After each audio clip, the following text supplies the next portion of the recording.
Unfortunate Mike Pence. The previous Republican VP obviously thinks he gets an opportunity to win the GOP designation for president even after an irate horde of Republicans raged the U.S. legislative hall fully intent on hanging him for deceiving their dear chief, Donald Trump. So Pence is going around the nation making discourses before little crowds, as though he has barely any possibility at all of winning a public political decision again, when the miserable reality is that he is a man without an electorate. Conservatives who cherished Pence when he was Trump's most passionate pupil think of him as a backstabber. The individuals who regard him for finishing the work each VP who preceded him had done on January 6 actually detest him for the years he burned through conspicuously groveling to Trump's everything.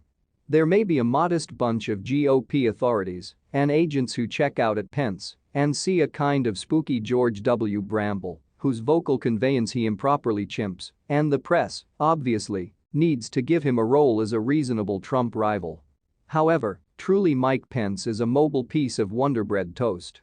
Remarkably, Pence and Trump have been holding contending public appearances for the most recent few weeks. Down in Arizona, Trump held a meeting for several stunningly outrageous GOP contender for lead representative and Senate, Kari Lake and Blake Masters, as well as a couple of nutty down voting form endorsees. He gave his typical wandering exhibition, pleasing the huge group with a large number of his most noteworthy hits. Trump made obviously he planned to continue battling, telling the group, "I ran 2 times and I won 2 times and I showed improvement over the second time than the first, getting millions additional votes in than in 2016 and presently, we might need to rehash it." Mike Pence is a mobile piece of Wonder Bread toast. Across town, Mike Pence was talking at a meeting of around 300 individuals for the benefit of Kari Lake's rival, Karen Taylor Robson, whom he depicted as the genuine moderate in the race, as though anybody thinks often about that any longer. Pence's huge humdinger of the night was a swipe at Lake. Arizona Republicans needn't bother with a lead representative that upheld Barack Obama and Hillary Clinton, which he conveyed like an impact of foghorn. No one referenced January 6 or the 2020 political race. As it works out, the two previous partners likewise held contradicting discourses only a couple of days after the fact in Washington, D.C. Trump got back to the location of the crime to apparently give a strategy address at the America First Policy Institute, a Trump-partnered think tank and slush reserve committed to the previous president and culture war misleading publicity, while Pence talked at the Young America's Foundation. The media depicted these two discourses as a conflict of dreams for the Republican Party, with Trump offering his protected hellscape perspective on American carnage, complete with his clothing list, while Pence evidently offered a new shift focus over to a more promising time to come, which was deciphered as a punch at his previous chief. That punch was generally clearly communicated as, "I don't realize that the president and I vary on issues, however we might contrast on center." In any case, this shows a crucial misconception of Trump's allure and Pence's absence of it.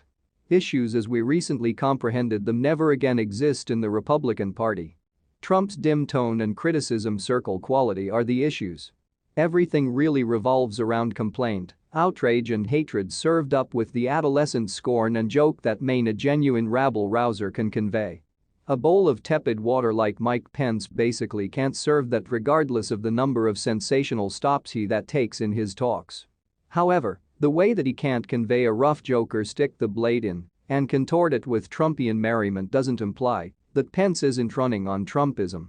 Pence's approach plan is brimming with culture war complaints. He delivered a flyer the previous spring in which he advanced energetic training, significance shallow patriotism, prohibiting books and declining to show reality American history and the native, black and worker encounters. He backs the horrible attack on transsexual children, draconian regulations against early termination and all of the other extreme right ideas that Trump and each and every other Republican on the battlefield are running on. Pence simply hasn't said something regarding the Great Replacement theory yet, so maybe that characterizes a radiant moderate now.